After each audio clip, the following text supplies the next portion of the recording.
मस्त मालवणी किचन मध्ये तुमचं स्वागत आहे। आज आपण बनवणार आहोत बघा मुशी मसाला। चला तर बघूया मुशी मसाला कसा बनवायचा तो। किचन मध्ये तुमचं स्वागत आहे। आज आपण बनवणार आहोत मुशी मसाला, मालवणी पद्धतीमध्ये बनवणार आहोत। तर चला तर बघूया मुशी मसाला कसा बनवायचा। हे बघा आपण 2 पळी तेल घालून घेऊया। तेलामध्ये आपण हे बघा कांदा घालून घेऊया।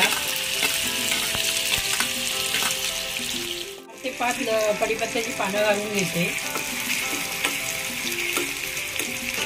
लसूण पेस्ट घालून घेऊया आणि व्यवस्थित मिक्स करून घेऊया। बघू शकता बघा कांदा, आलं, लसूण पेस्ट, कढीपत्ता घालून घेतलाय। त्याचबरोबर आता आपण मसाले घालून अर्धा चमचा मी हळद घालून घेते। पाहिजे असेल तेवढं तुम्ही मसाल्याचा वापर करू शकता। मी इथे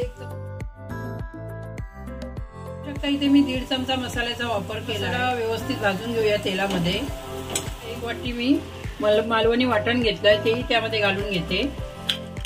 याचा मी व्हिडिओ बनवून माझ्या मस्त मालवणी चॅनलवर टाकला आहे, तिथे तुम्ही बघू शकता।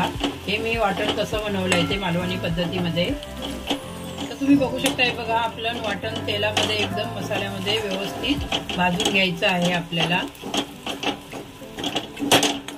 मसाल्यामध्ये वाटण व्यवस्थित भाजून घेतलं आहे। आता आपण त्यामध्ये पाणी घालून घेऊया। मी 1 ग्लास पाण्याचा वापर करते आणि मी या पाण्यामध्ये वाटण 2 ते 3 मिनिटं व्यवस्थित शिजून घेणार आहे गॅसवर। बघा 5 मिनिटं झालेली आहेत आणि त्यामध्ये मी आता कोकम घालून घेते। कोकम तुम्हाला 4 ते 5 घालायचे, छोटी असेल तर, मोठी असेल तर 2 ते 3 घातली तरी चालेल।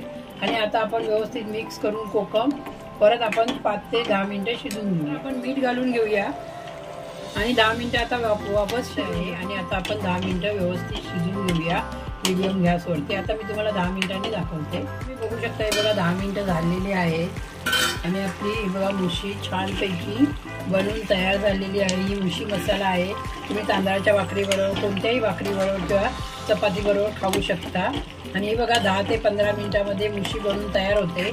आपण मसाला व्यवस्थित शिजून घ्यायचा आहे। पहिला तेलामध्ये भाजून घ्यायचा, नंतर पाण्यामध्ये 5 मिनिटं शिजून घ्यायचा, नंतर मुशी 10 मिनिटं शिजून घ्यायची।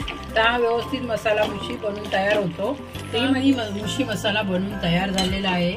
आणि हा मुशी मसाला कसा वाटला तुम्हाला नक्कीच कमेंट करून सांगा। आणि माझ्या चॅनलला प्लीज सबस्क्राईब करा, लाईक करा, जास्तीत जास्त शेअर करा। धन्यवाद।